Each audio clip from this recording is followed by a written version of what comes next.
नमस्कार Devanjali cooking channel को आपण मानकु स्वागत करिछि सांग माने आज आमे बनेबा मार्केट भलिया खास्ता गुलगुला घरे आमे बनेइले मार्केट भलिया खास्ता हुएनी टिके टाण रही जाए नहले पूरा सॉफ्ट हो जाए तेल मध्य अधिका शोषी थाए। तो आज मु गोटे टिप्स सहित आपनकु से रेसिपीटा शेयर करिवि जहा द्वारा कि आपण गुलगुला को घरे आराम रे पूरा मार्केट भलिया बनै पारिबे। आ ए रेसिपीटा मु मो मामू को ठारू सिखिथिली से बहुत बढ़िया गुलगुला बनांती तो तांको ठारू मु से टिप्स सहित सिखिछि आउ भाबिली कि आपनक सहित मध्य शेयर करिवि। तेबे चलंतु आरंभ करिबा ए स्वादिष्ट रेसिपी को वीडियो टिको शेष पर्यंत देखंतु ताहेले ही जानि पारिबे आपण को टिप्स और ट्रिक्स सहित मु ए रेसिपीटा बनैछि। तेबे चलंतु आरंभ करिबा। एबे हम गोटे मिक्सिंग बाउल नै जिबा सेथिरे देइ दबा 2 कप आटा आपण आटा निज परिमाण अनुसार कम बेसी करि पारिबे। एबे आमे से ग्लास रे ही 4 भागरु भागे नै जिबा सुजी एई परिमाण रे आपण कले आपणकर गुलगुलाटा पूरा खास्ता हबो भितरे सॉफ्ट रहिबो बहुत ही बढ़िया लागिबो देखिबे निहाती। तापर देइ दबा पाउडर चीनी मो चीनी को टिके ग्राइंड करि रहिछि आपण नॉर्मल चीनी मध्य देइ पारिबे। एबे आमे एथिरे देइ दबा आधा चामच खंडे पान मधुरी बहुत बढ़िया फ्लेवर दे था। पान मधुरीटा निहाती पकेबे बहुत ही बढ़िया लागिबो देखिबे। तापर दे दबा गोटे पिंच लूण अल्प टिके ही लूण देबा टेस्ट को बैलेंस करिवा पई। तापर दे दबा अल्प टिके सोडा बढ़िया भाबरे फुलिवा पई। तापर एबे आमे दे दबा 2 बड़ चामच तेलटा निहाती पकेबे खास्ता करिवा पई।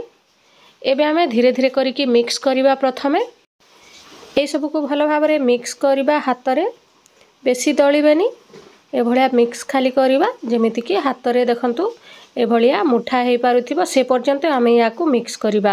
2-3 मिनिट लागिबो ए भलिया मिक्स करिवा पई। देखंतु ए भलिया जते बेले हबो हाथ रे मुठा हबो ताहेले ही जानि जिवे जे आपनकर आटा बढ़िया भाबरे रेडी हे गलानी बोली कि। तापर एबे आमे धीरे धीरे करिकी एथिरे पानी देबा स्टार्ट करिवा। अल्प अल्प पानी देकी प्रथमे चकटिबा। देखंतु आमे जेमिति आटा दळु से भलिया जमारो दळिबानी खाली मिक्स करिबा जेमिति कि सब तक गोटे पाखरे रुंड हे जिवो आटा तक से पर्यंत ही आमे याकू मिक्स करिबा। बेसी चकटिले भितरे जो खास्ता रहिबो हमरो गुलगुला रे से भलिया आउ रहिबनी सेति पई बेसी समय आमे याकू दळिबानी जेमिति कि गोटे पाखरे हे जिवो सब आटा से पर्यंत ही आमे याकू खाली मिक्स करिबा।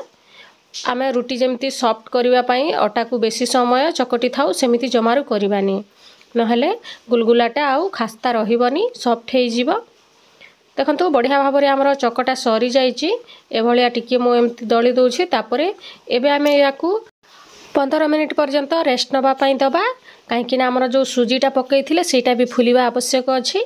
देखंतु 15 मिनिट खंडे हे गलानी हमर आटाटा बढ़िया भाबरे फुली गलानी सुजीटा। तो एबे आमे याकू आहुरी दळिबानी एबे आमे तारो गोळा बनेबा स्टार्ट करिबा। देखंतु हाथ रे अल्प टिके तेल हाथ हे जिवे ता द्वारा कि आपनक हाथ रे आउ जमारू लाखिबनी बढ़िया भाबरे शेप मध्य आसी जिवो।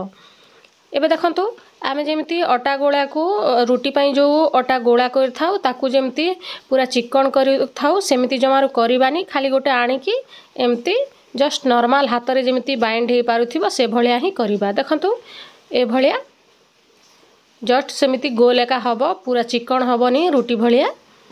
देखंतु सब गोला तक मु करि सारी छी। चलंतु एबे तेल को गरम करि नबा। तेल को संग माने बेसी गरम करिबानी जस्ट नख उषुम हबो। देखंतु गोटे आटा गोला पकई कि देखिबा। देखंतु केते टाइम गले जाई कि से बबल्स आसुची से भलिया तेल ही हमकु दरकार गुलगुला पई। एबे हमें सब तक गुलगुला को एथिरे पकई दबा। फ्लेम को पूरा लो रखिबे जते पर्यंत आमे याकू नाली न पड़ीछि गुलगुलाटा से पर्यंत तेल फ्लेम लो ही रहिबो। देखंतु धीरे धीरे बबल्स आसीबा स्टार्ट हे गलानी। आपनको 5-10 मिनिट परे जाई कि एमती धीरे धीरे उल्टेइबे धीरे धीरे एपटे सेपटे करिवे। देखंतु फ्लेम को पूरा लो ही रखिथिबे जा द्वारा कि गुलगुलाटा पूरा खास्ता हबो। देखंतु धीरे धीरे फाटिबा स्टार्ट हे गलानी। मार्केट रे मध्य ए भलिया फाटी फाटी थाए हमर गुलगुलाटा आमे भाबु कि केमती ए रेसिपीटा बनी थाए। आउ आमे जबे घरे कले सेई सेम प्रोसेस रे जमारो हुएनी हमर सॉफ्ट ही रही जाई थाए। एई रेसिपी थरे निहाती बनेइबे मो प्रोसेस रे देखिबे आपनकर गुलगुलाटा पूरा खास्ता हबो। आ याकू आपण 8 दिन पर्यंत याकू स्टोर करिकि मध्य रखि पारिबे। एबे आमे पूरा नाली पड़िबा पर्यंत याकू बसैबा देखंतु बढ़िया भाव में आमर सबुतक गुलगुला जाक नाली पड़ी आसिलानी। तेबे आमे याकू तेल को निगाड़ी की भल भाव में याकू काढ़ी नबा। देखंतु केते बढ़िया भाव में फाटी जाइछि। बढ़िया भाव में आमर गुलगुलाटा प्रस्तुत हो जाइछि। सांग माने निहाती घरे ट्राए करिवे देखिवे पूरा परफेक्ट हबो एई प्रोसेस रे कले। देखंतु आशा करुछि सांग माने ए भिडियोटा आपण मानकू यूजफुल हबो। चैनल सहित जोड़ी हेकि रुहंतु ए भलिया नुआ नुआ रेसिपी देखिबा पई। এই চ্যানেল रे रेसिपी सहित आपनको घरोई टिप्स मध्य मिली पारिबो। सेति पई चैनल सहित जोड़ी हेकि रुहंतु। देखंतु गोटे फाड़ करके देखौछि केते बढ़िया भाव में आमर गुलगुलाटा पूरा खास्ता बनीछि। पूरा फाटी फाटी जाइछि। देखंतु केते बढ़िया भाव में बनीछि। निहाती घरे ट्राए करिवे। देखा हबो नेक्स्ट वीडियो रे आ गोटे नुआ रेसिपी सहित। Thank you for watching.